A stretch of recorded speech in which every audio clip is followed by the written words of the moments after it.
you powerful.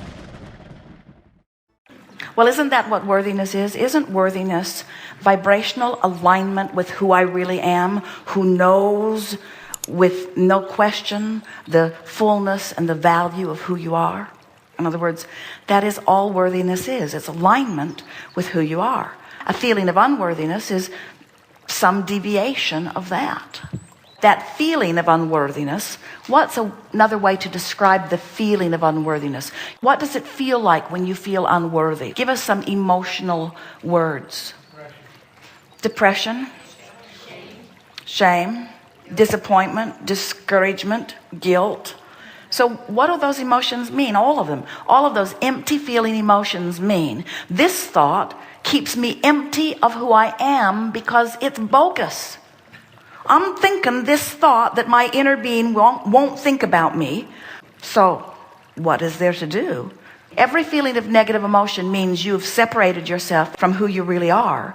The only way to fill the void is to put yourself back into vibrational alignment with who you are. So you have to make some effort to try to think the way Source might think about you. We've got to tell you, the Source within you adores you so much that when you think a thought that is other than that, you go right out of range of Source. Source never stops feeling it about you, but you vibrate yourself right out of range. And then you say, I feel unworthy. And we say, that's ridiculous. Just vibrate yourself back into range. Just vibrate back into range. Well, how do I do that when I'm so terrible? Stop saying that, for one thing. Stop beating the drum of it, for another. Start looking for evidence of some well-being or some goodness within you. It might be buried deeply, but it is in there. Look for it, look for it, look for it, look for it. When you look for it, you always find it. Until before you know it, you feel like you are. You train yourself to stop loving yourself. But when you see anything through the eyes of Source, you train yourself back into alignment. So we've noticed, since most of you have been very hard on yourselves for quite a long time, that it doesn't matter who the object of your attention is while you are loving. When you love, you're in the vortex. So find a child and love them, and in the vortex you'll go. Find a dog and love him, and in the vortex you'll go. Find a flower and appreciate it, and in the vortex you'll go. And once you have shown yourself what a lover you can be, then you can begin turning that lens of love toward yourself. So as you look at those that are easy to love, and you're in the vortex now, from inside the vortex, you know what we mean by that, yes? From that vibrational attitude, now think about yourself. And probably in the beginning, the vortex will just spit you out, because you've got different ideas, different beliefs about yourself.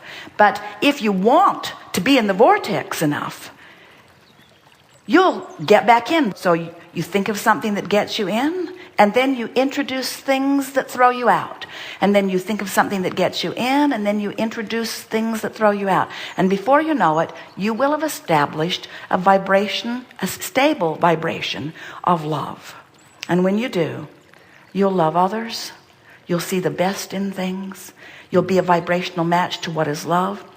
And anything out there that is having an out of the vortex moment, and a lot of people are, they won't be part of your experience. You didn't come to not love yourself because it was your nature. You came to not love yourself because you were seeking approval or appreciation from out of the vortex people.